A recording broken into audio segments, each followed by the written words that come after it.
Hey, this is Anney. And Samantha. And welcome to Stuff Mom Never Told You, a production of iHeartRadio.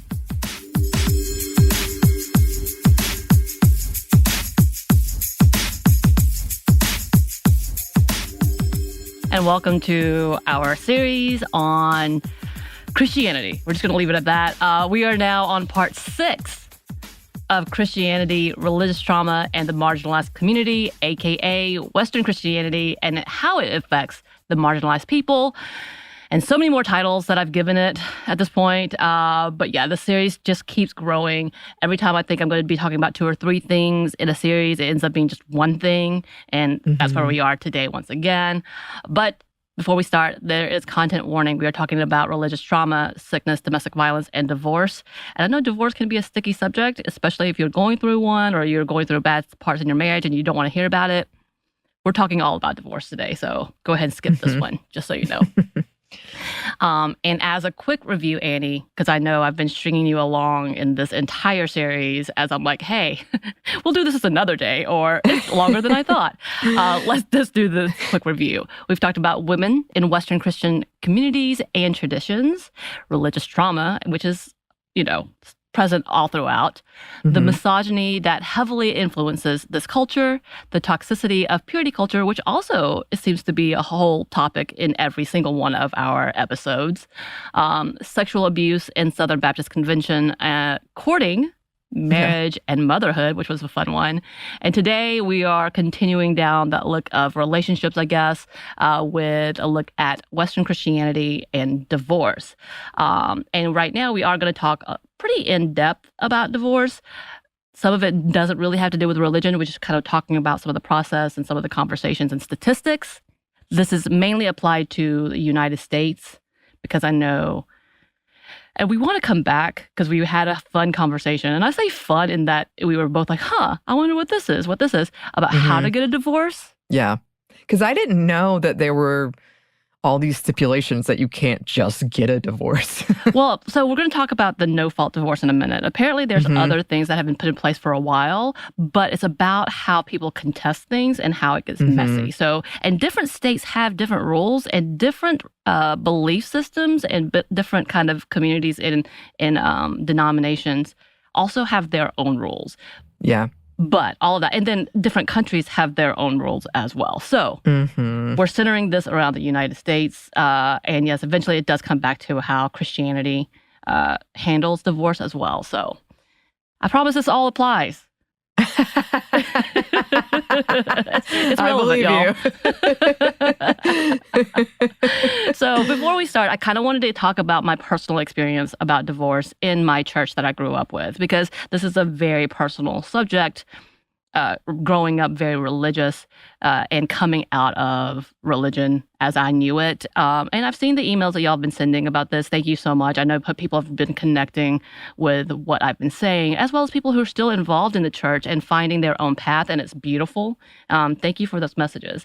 But yeah, I kind of wanted to talk about what I experienced. And again, my church is a little different. It's not big in that it's a part of the Southern Baptist Convention. It's not a part of the Presbyterian churches. It's not a part of any of those denominations. It kind of has an independent feel about it, and is very local. So this experience can be unique in that way, but I feel like overall, especially when it comes to old school way of thinking, and when we talk about the traveling preachers and all of that, this is kind of that circuit, that this is the influence that fell onto my community, like that hellfire and brimstone level. So growing up in a small town in Georgia, the word divorce had so many implications. It was a sin, and I'm going to put a capital S, sin. Divorce was not only a personal failure, but a moral failure and a failure on your family. One that had to be answered in front of the church, Big C Church. Though in my experience, the members did not necessarily have to get permission from the church, but oftentimes had to go after the fact to face the deacons or leaders, typically men, of the church. And if they were not satisfied with the answer, you would be reprimanded and oftentimes expelled from that church. So your membership would be done. And as a kid, when I heard membership, your name was in the book, I thought it was a literal thing. I don't think it is. But maybe it is. I don't know. But that's how I pictured this. Because I will say, when I was quote unquote saved, became a member, I didn't sign anything. So I don't know how that happened. I did say I wanted to be a part of this church in front of the members.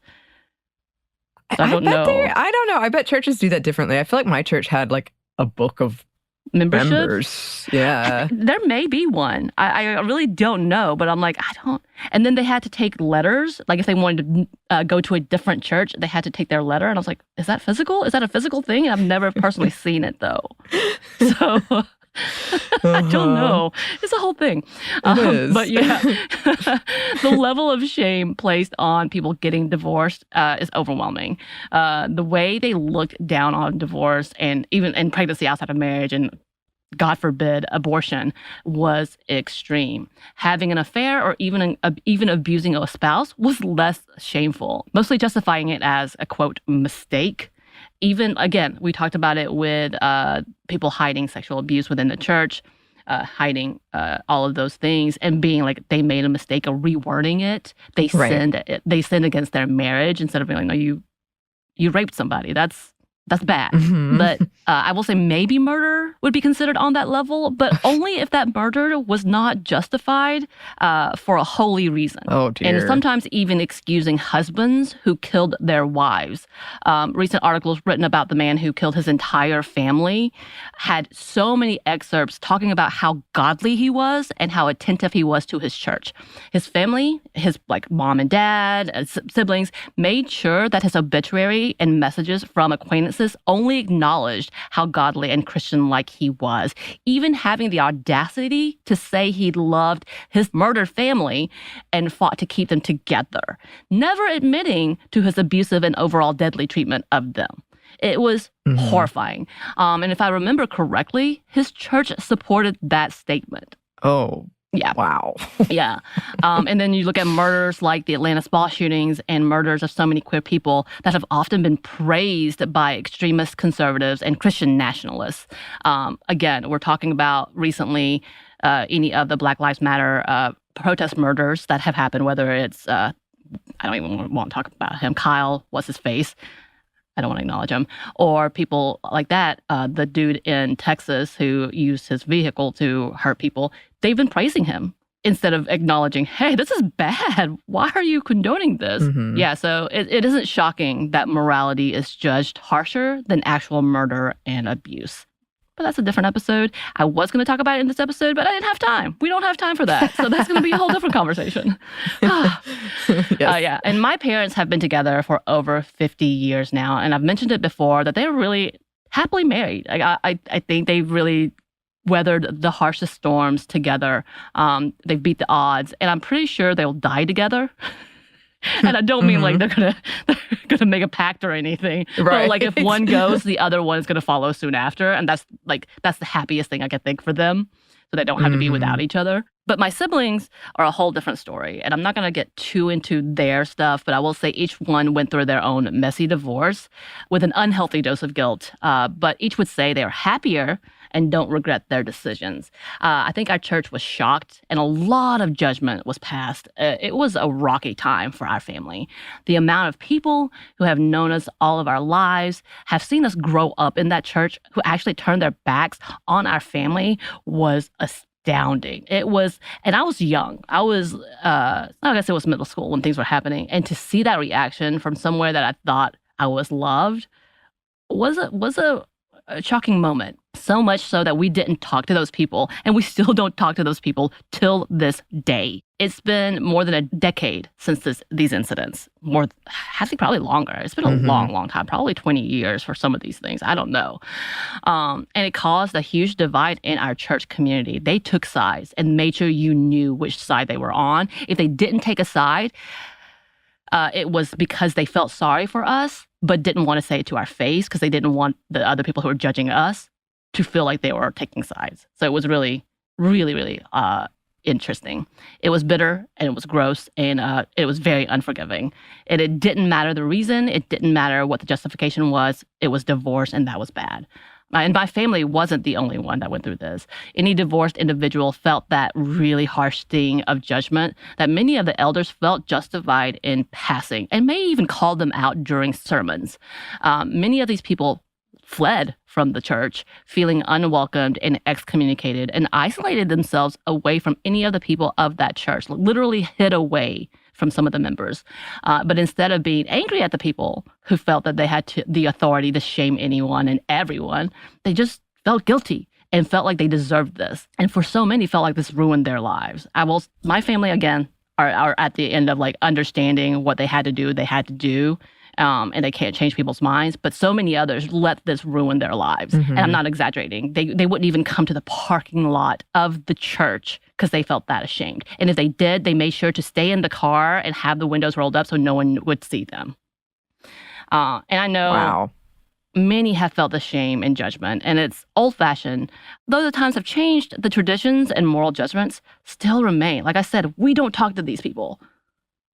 So, with that bitterness in mind, I will say, I think it's a partial reason why I'm not married and I don't care about marriage, because I've seen what people do in this level of like, I can judge you if things go wrong.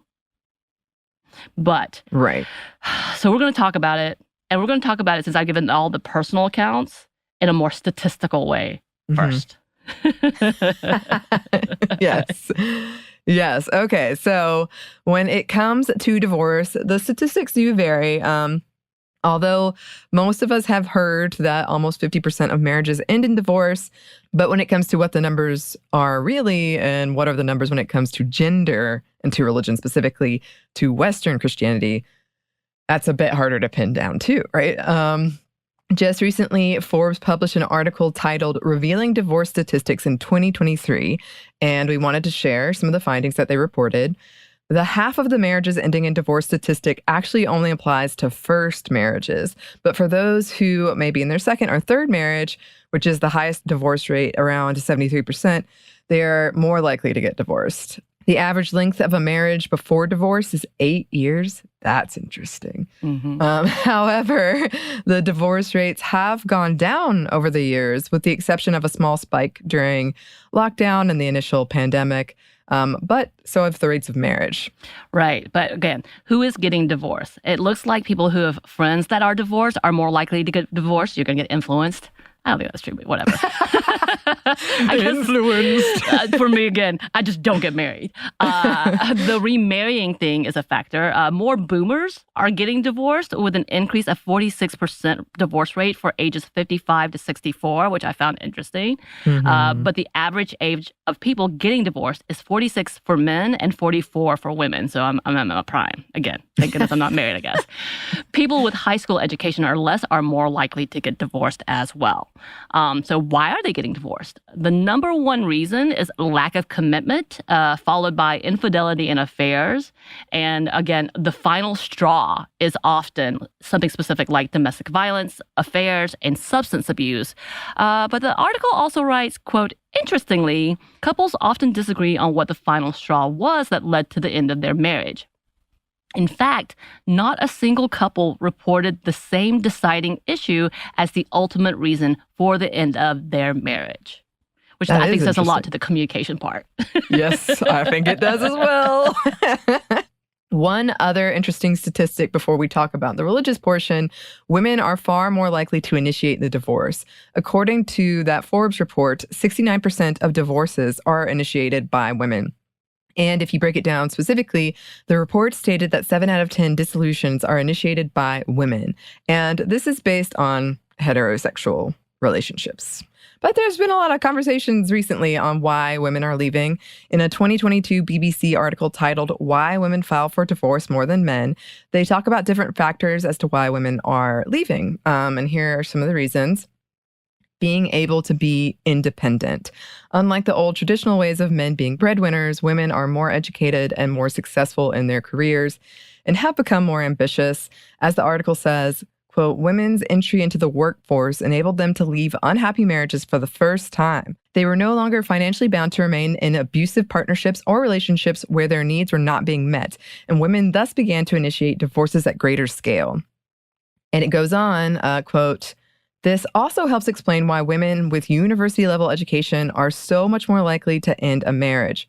Across cultures and geographies, women who are economically able to take care of themselves which usually is tied to higher education levels, are more likely to initiate divorce than women who are unable to economically sustain themselves and their children, adds Heidi Carr, a psychologist and expert on domestic violence at the U.S.-based Education and Development Center. Right. And on top of that, there are also emotional factors. Between the social construction of women being more of the emotional caregivers, as well as being more socially constructed to be emotionally intelligent, women typically have higher expectations than what is being met emotionally by the husbands. And again, we are talking heteronormative relationships and standards. Here's a long quote from the BBC article. For many women, the expectations they have when they enter marriage may fail to match up to reality. Experts say they often have a higher expectation of how a partner will meet their emotional needs than men, which can lead to disappointment post-wedding. Glisa Fort-Martinez, a specialist in conflict resolutions, says because men are usually socialized to have lower emotional intelligence than women, this can lead to female partners feeling unsupported and doing much of the emotional labor in the relationship, which also means women are more finely attuned to problems and relationship red flags. And their tendency to be the primary communicators and empathizers means that they may also be the first to raise issues, perhaps ultimately resulting in separation or divorce. Women also tend to gain fewer emotional benefits from marriage, which could make single life seem more appealing. While married men experience multiple perks, including living longer and earning more money, women don't usually benefit from their relationships in the same way. Instead, they bear the brunt of household and child-rearing labor, which can leave working women, quote, overwhelmed and stressed, says Fort Martinez. So in another article written specifically from a divorce law firm, the Jimenez Law Firm, they talk about the factor of men not paying attention to their own mental health needs, which often leaves the wives taking on more emotional responsibility. So here's a quote from their article. By not taking care of their own mental health or working on their communication skills, women find themselves taking on more emotional responsibility. Occasionally, they end up being the only emotional support for the entire family. Without the assistance of their partner, this emotional burden takes its toll on women. They often feel alone, and as they have no support system within their marriage. The mental, physical, and emotional toll of that overburdening responsibility is a major contributing factor when women are considering divorce. Then there's also the social factor. One thing we've seen in heterosexual relationships a lot is that men do not have many close friends. We've talked about that before. It is more likely that women continue and maintain close friendships. Another quote from that BBC article said women, quote, have a better support system both to discuss any marital issues as well as to ease the transition back into single life. It's also possible these friendships make divorce seem like a more plausible option. Research suggests that if a close friend gets divorced, people's own chances of divorcing rise by 75%.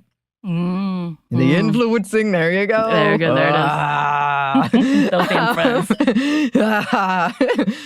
And one of the other reasons why women may be initiating the Great Divorce is just simply for a resolution. The BBC article writes, filing for divorce isn't the same as ending a marriage. While research shows women in heterosexual marriages are more likely to initiate the breakup, there are also women who didn't choose to end their relationship, but want or need to formalize the split nonetheless. Quote, women tend to be more motivated than men to resolve their marital status, says Katie Spooner, partner and head of family law at Winkworth Sherwood, London. She says based on her client record, most men are happy to remain separated unless there is a new relationship or particular imperative to sort their finances. Right.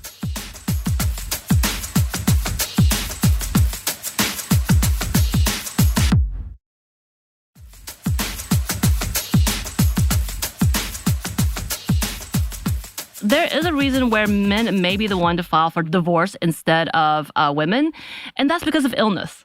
One of the first things that pop up when we research divorce in marriages has been articles on men leaving women due to illness. In fact, when I put in Google men divorce, it automatically autofilled with sick wives, which made me very angry. This is even being talked about on TikTok. I've seen this often, and it hurts me. It hurts my feelings.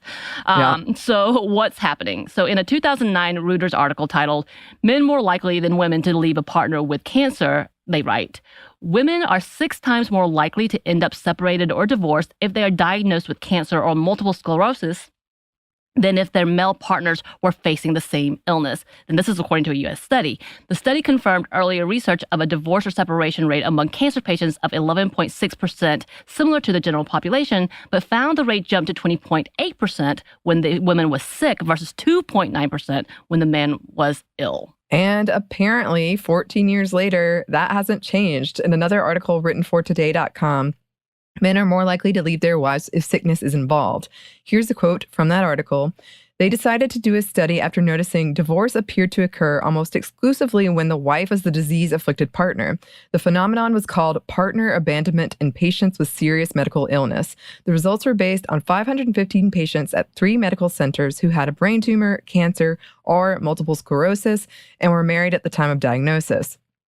About half were women. When the patients were followed for 4 to 5 years to see if their marital status changed, it turned out the woman was the affected spouse in almost 90% of separations, with the female gender found to be the strongest predicator of separation or divorce.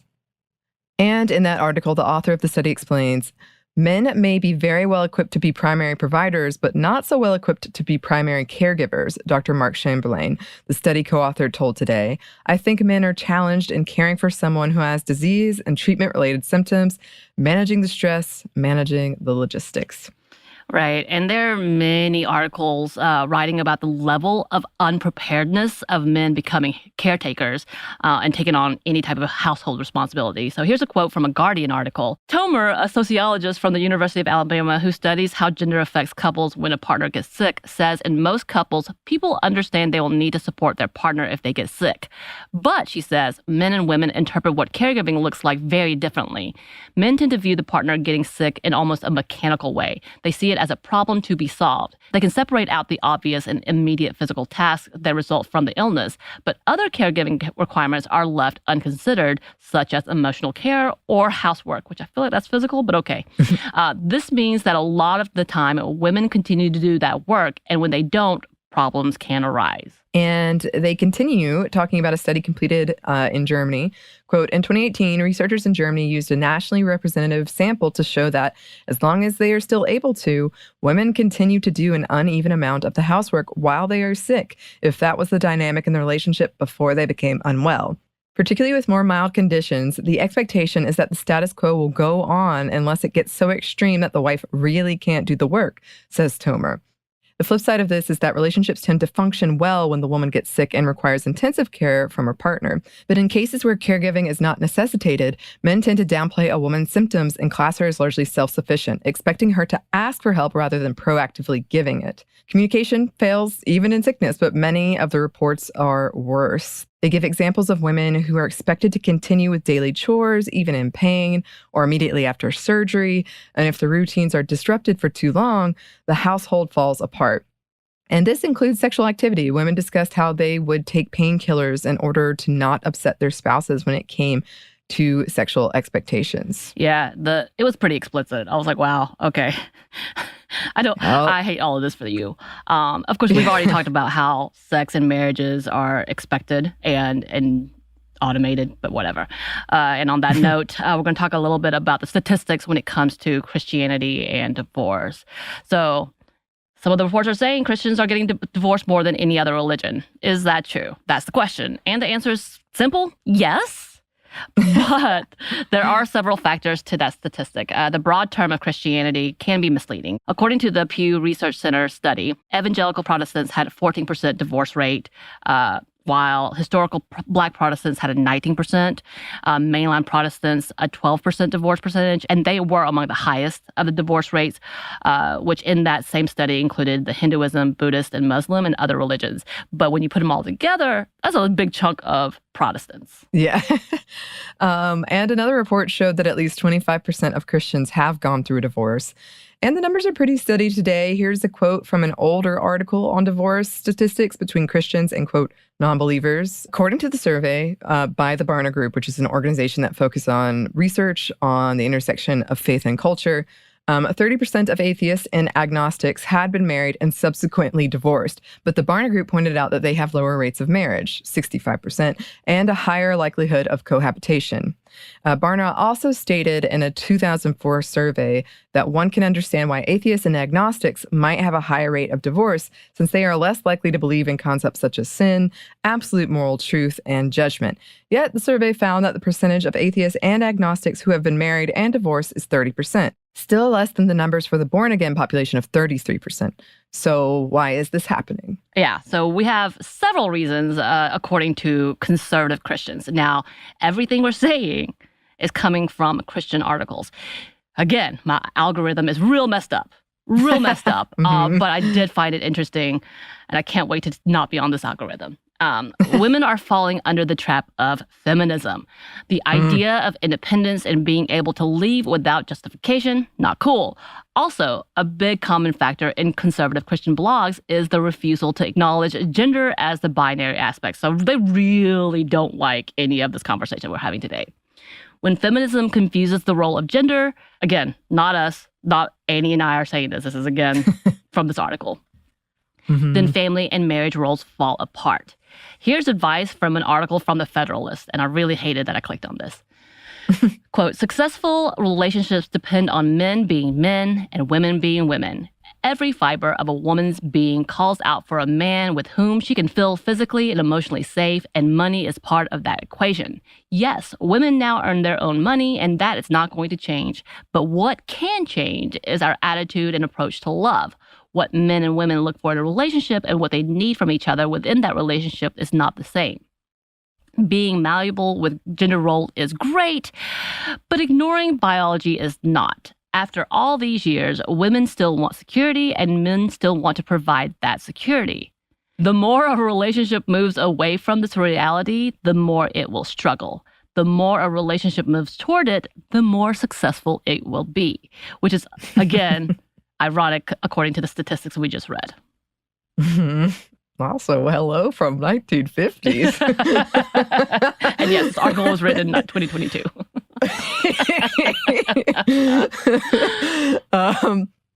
And in other articles giving advice to men about how to restore their marriage or keep their wives, they often tell men to be authoritative, but with submissive cards, which is not necessarily wrong. Think of it as disciplining a child and trying not to push the child away, but gently nudging them to the answer you want them to give. Does it seem condescending? Yes, I think. Here's a snippet from one article called An Epidemic of Christian Wives Divorcing. Quote, for the majority of these men, nothing seems to work. They try being loving and affectionate just to be rejected. They try devotions and prayer together, and she has some excuse why she can't do it. They call her out on her sins, and she gets more and more angry and bitter. Some have tried it all, from being submissive themselves for a month to their wives to prove it's not so hard, then to becoming a man of the manosphere and taking leadership whether they have a follower or not. Nothing they try seems to work, and often the wife will confess in her less angry moments, I know I am the problem, but I don't know how to stop it. One would think that just saying that would be a big breakthrough, as the awareness that I am the problem should, in a healthy mind, begin to seek solutions to unhealthy behaviors. But in many cases, the final results are Christian wives walking away from their marriages in epidemic numbers because they are seeking relief from the pain that they themselves are causing. And it's not over yet. The blog keeps going, saying, perhaps the root cause is a desire for control, as the feminist lies are now planted firmly in most of the young Christian wives' hearts. No longer do they go into a marriage with an attitude that believes love is sacrificial giving of oneself to another, but rather love is now a two-way street that says, I cannot love you if I do not feel I am getting from you what I believe I need. I want to take a minute on this article. In that same article, they never talk about why the women are leaving. They just say because they refuse to work on the marriage. Right. So when I say it's generalized to specific cases, they don't even give examples of why the women are unhappy. This blew my mind. I was like, why? Really? Women want a two-way street? Wait, what? That's a bad thing? Instead of sacrificing herself. But, whatever, whatnot. Right. And by the way, the article was a man who supposedly his wife gives the thumbs up to this article, saying, yes, exactly right, which is what you're supposed to do as a wife, right? Oh, wow. Damn feminism. Damn feminism. And yes, if you're confused about the evils of feminism, here's a quote from the girldefined.com, which I think we talked about their site before. At its root, feminism is built upon a foundation completely devoid of God. The feminist movement is woven with the same sin Satan committed in the beginning, a rebellious heart that pridefully says, I don't need you, God. Thanks, but I'll do things my way. I'm so good at acting. And they continue saying, the average American will agree that most feminists strongly stand for the following: a woman's right to abort murder, her unborn baby, lesbianism and the right for women to marry women, complete liberation from sexual boundaries and morals, freedom from traditional gender roles in marriage, rejection of God as the ultimate authority in life. Outside of the wording and the fear-mongering, they're not completely wrong. No, I was kind of I do feel like a woman should be able to marry a woman if they're in love. I do feel like, liberating from sexual boundaries of saying that we have to be here for men's pleasure is not a bad thing. And yeah, traditional gender roles suck, and that's why people are getting divorced. But okay, whatever, sure. But I will say, for that last bit, I know a lot of Christian feminists who would disagree with this completely. But again, there is binary thinking when it comes to this specific line of don't ever leave people. Divorce is sin. Right. And according to another blog titled Why Feminism Wants to Dismantle the Family, quote, like many isms before it, communism, religions, cults, feminism seeks to dismantle the traditional family unit for its own gain. Why? To the ism, old loyalties are like bad habits interfering with an individual's ability to pledge unwavering allegiance. Isms want control, but families tend to put family members and their needs before the demands of the ism, reducing the ism's power and influence and therefore undermining its control. I love how they put religions in there. I know. I don't like cultism. Is that a word? Religionism? I'm a little too literal, I think. But okay. And if y'all want to read this glorious article yourself, let us know. But the author of this blog cites several anti-feminist articles and books, including from The Flip Side of Feminism, where they use this quote from it. Quote, feminists realize all too well that they can never achieve a level playing field in the marketplace as long as their male competitors have the advantage of homemaker wives. Women on the left know that in order to get ahead more easily, they must deprive men of their advantage in having stay-at-home wives. The desire to eliminate the full-time homemaker has been feminists' goal all along. The need for a second income was never the goal, which I find hilarious. They give a lot of credit to I know, women. they really do. To women who just want to be able to sustain just in case. Like at the beginning, it was more of like, oh, I don't want to be abused and treated as a servant anymore, to they're under my marriage and this is the goal the entire time. Like, oh, okay. They're on to us. Let's do a playbook here. I know. The author from the same blog expands on this idea, saying, quote, feminism has made some progress over the last several decades. If you look at the poorest and least socially mobile areas in America, you will notice one variable consistently lacking: fathers. More specifically, mothers who are married to the father of their children. Over the last few decades, the birth rate for unmarried women in the U.S. has risen steadily from 18% in 1980 to 41% in 2012. Alarmingly, the majority of moms believe that absent or uninvolved dads can easily be replaced themselves or another man, despite the evidence that stable marriages lead to happy, healthy, and motivated kids, which leads to stronger communities, more opportunities, and greater equality.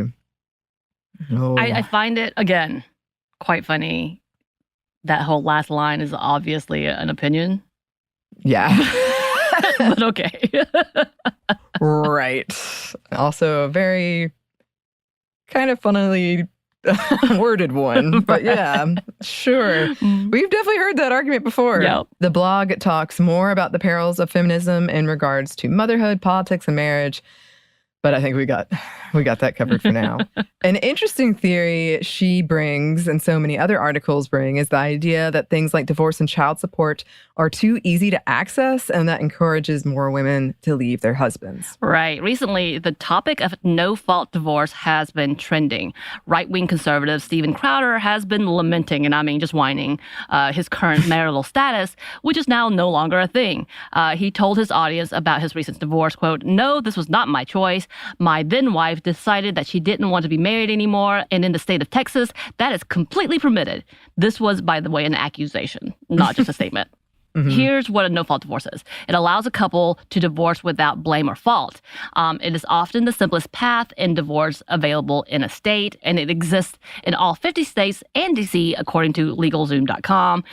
And it explains further, no-fault divorce allows one spouse to file for divorce without blaming the other or indicating that it was either spouse's fault. The terminology differs with each state's no-fault divorce laws, but to obtain a no-fault divorce, the spouse who files simply needs to state that there has been irreconcilable differences or incompatibility. And in some states, living apart for a specific period of time can be the reason for a no-fault divorce. And I've heard that before. Just being separated is enough. And conservatives are not a fan and are wanting to end no-fault divorce. When we say conservatives, I'm talking about political figureheads. Mm-hmm. In a recent Rolling Stone magazine article, they write, quote, "Republicans across the country are now reconsidering no-fault divorce.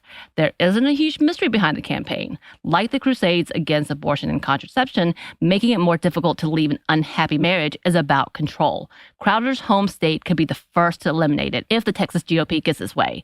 Last year, the Republican Party of Texas added language to its platform calling for an end to no-fault divorce. In it, they said, "We urge the legislators to rescind unilateral no-fault divorce laws, to support covenant marriage, and to pass legislation extending the period of time in which a divorce may occur to 6 months after the date of filing for divorce." And this is what we were talking about how to file for divorces, because it does, a lot of states do have this type of stipulation. Mm-hmm. Yeah, but it's interesting, the wording covenant marriage.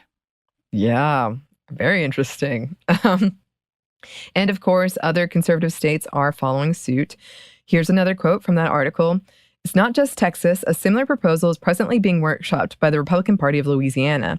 The Nebraska GOP has affirmed its belief that no-fault divorce should only be accessible to couples without children.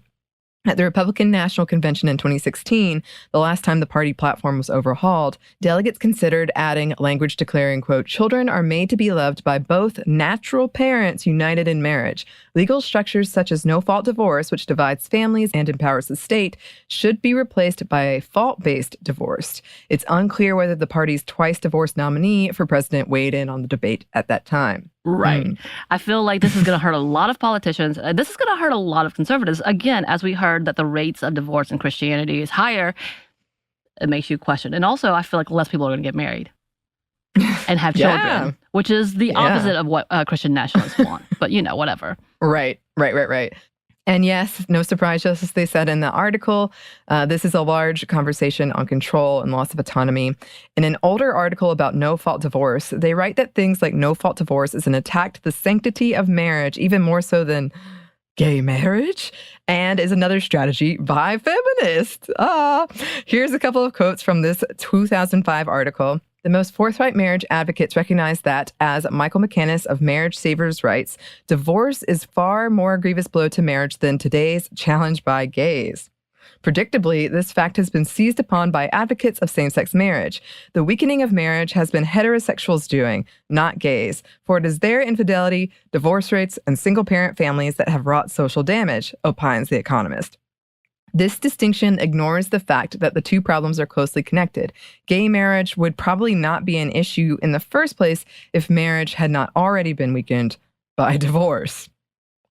Interesting. And according to this same article, divorce is a part of the feminist strategy. They write, "Today, feminist operatives employ similar strategies to encourage divorce worldwide, often inserting it unnoticed and unopposed into programs for human rights.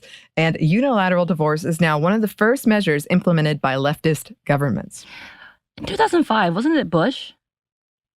Yeah, I think, yeah. Anyway, so again, feminist operatives. Yeah, that's us. That sounds pretty badass. I'm not gonna lie. I know. Thank you.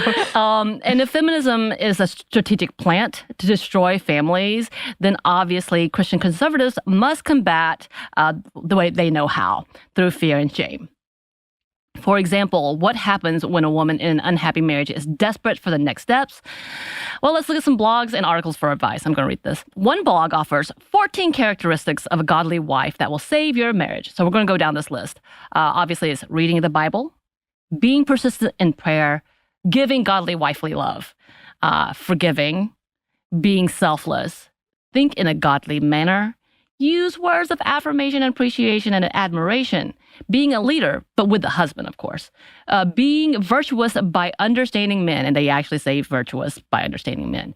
And to elaborate on that, they say, quote, when you as a godly wife take the time to learn how men understand things, you take a huge step in saving your marriage. You're welcome. Again, respect your husband, having biblical priorities, and being a virtuous woman in the community. And I don't think I've mentioned the whole Proverbs 31 woman, which is an Old Testament. If you go, it used to be a thing where you would find your birth date, go to that verse, and that's supposed to describe you. Oh. It's terrifying. Okay. Anyway. But that's a solution. Another offers a simple solution. This article titled, How to Be Happy in an Unhappy Marriage, suggests changing your focus and expectations. And it's not completely wrong. As the article says, marriage isn't a Hollywood or a Harlequin romance, and it is something that is about compromise at work. But it suggests, like the article above, that marriage is for God, and that's the focus. It doesn't really offer much guidance outside of that. It literally had like 2 paragraphs. And yeah, again, it's similar to what we just saw, aka pray, read the Bible, follow the rules of the Bible, and your marriage will be happy. And as a side note, we also found an interesting conversation about purity culture, once again, and the effects of marrying young for the sake of sexual purity.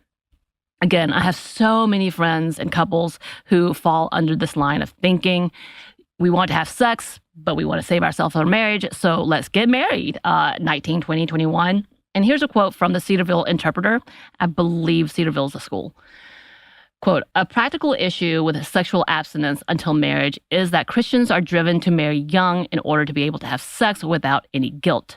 Virginity is held as a pinnacle of purity and pride, which, if nothing else, raises its own unnecessary pedestal that all too often borders on sexual idolatry.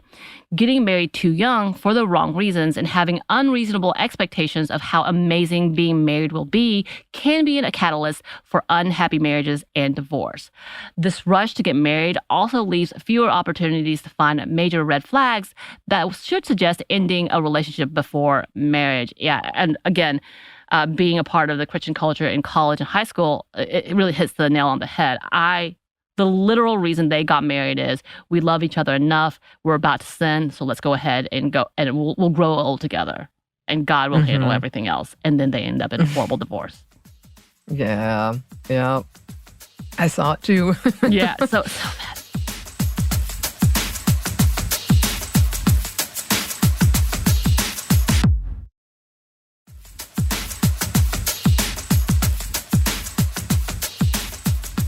So what happens when divorce does happen? And what happens to women? Like I mentioned before, a lot of people would flee from the judgment of old-fashioned ideas, or what I would deem as old-fashioned. But sometimes people would come back with the hope that enough time had passed for people to either forget or at least not care as much. But for the most part, I don't think anyone ever really felt comfortable coming back to the original churches or felt that they were still a part of that community. Yes. And with all the turn to God articles urging people to, yes, just turn to God, pray, and work it out, there are those who decided to do what was best for them. But something interesting we found is that they all still felt that the church and church leadership had a lot of say in that decision. In one woman's words, as she had gone to the church to help her volatile marriage, one key to why she left was because her church leadership released her to legally separate. Here's a quote from her blog. I went to church leadership begging for help as my last resort. We were referred to a new couples counselor and a mentor couple. We walked this road with our elder and a campus pastor. We were each given a lengthy list of things to do to move towards reconciliation. My plea for a temporary separation was backed up as they felt things were just too volatile for us to remain under one roof while trying to put things back together. But when assessed at the end of about 15 months, the unanimous decision was that I had done all I had been asked to do, and my husband had not. They told me I was released from pursuing reconciliation and that the ball was 100% in my husband's court to save our marriage. They then released me to legal separation, which I pursued. I must say here that had my church leadership not released me to legally separate, I have absolutely no idea where I would be today. If I had to guess, though, I believe I'd still be married and miserable and nowhere near on the road to emotional health. I believe I would not have wanted to go against the wishes and guidance of my church leadership because of my high respect for their wisdom and love for God. I am not staying forever because they did release me, so I moved forward. Yeah, of course. We don't know the specifics of this marriage, but reading some of her experiences, I think it's safe to say if something is too volatile, there's a level of violence that's been present. And to me, that's scary, especially with her acknowledgement that if the church had not given her permission, she would have remained in that volatile relationship. So what does that teach us? And in my experience, separating would never be permitted with the old church that I was a part of. So that leaves the victim continuing to be a victim. Yeah, and in my opinion, this article, again, was a plea for Christians to understand her view and her desperation to leave her union, which is really depressing. I hate that. Yeah. Still a romantic notion today because, marriage is completely different from what it was 1,000 years ago, 100 years ago, apparently still different when it comes to K-dramas and its acquisitions, can be weaponized. And that's what I feel like this has become, these articles are talking about. Yeah, I actually, this is like much less serious, but I want to come back and talk about that because I may or may not have watched the Super Mario Brothers movie last night. Wait, because the Peaches? Princess Peach? Yes. Okay. Yes, because he's like essentially trying to trap her into marriage, and it's so like sad. Oh, no. But he has a song for her. Yes, but then he like threatens her friends. And anyway, I want to come back and talk about it. Yes, back to the more serious stuff, though. In many of these articles, writers and authors pled different cases on why divorce is dangerous to the Christian community, but that ostracizing them is just as dangerous in decreasing the numbers in the Christian community. However, studies show that many of the divorced Christians are still active in their faith, even after going through such a distressing experience, though that may change as more people are walking away from their religious background. The research might shift. But with the Christian community, there is a battle between those who are blaming leftists for the acceptance of divorce in their people and those who are pleading for the church to handle the issue of divorce with more grace and acceptance. Right. And because we were coming down to how do the churches respond, I got more articles on, again, telling women, it's okay, this is how I went through it, than anything else. And then talking about how part of the problem and part of the reason divorce is happening and then they're not coming back to the church is because of the way they keep pushing against people who are getting divorced. So not a lot of resolution, not a lot of solutions. It's quite fascinating. It's just more of a debate about why it's happening and who to blame. Right. Again, so much we could talk about here. So much to come. Yes. Yes. Well, listeners, if you have any thoughts about this, please let us know. You can write to us. You can email us at stephaniemomstuff@iheartmedia.com. You can find us on Twitter at momstuffpodcast or on Instagram and TikTok at Stuff Mom Never Told You. We also have a book you can pre-order. It's at stuffyoushouldreadbooks.com. Thanks as always to our super producer, Christina, our executive producer, Maya, and our contributor, Joey. Thank you. Yes, and thanks to you for listening. Stuff I Never Told You is a production of iHeartRadio. For more podcasts from iHeartRadio, you can check out the iHeartRadio app, Apple Podcasts, wherever you listen to your favorite shows.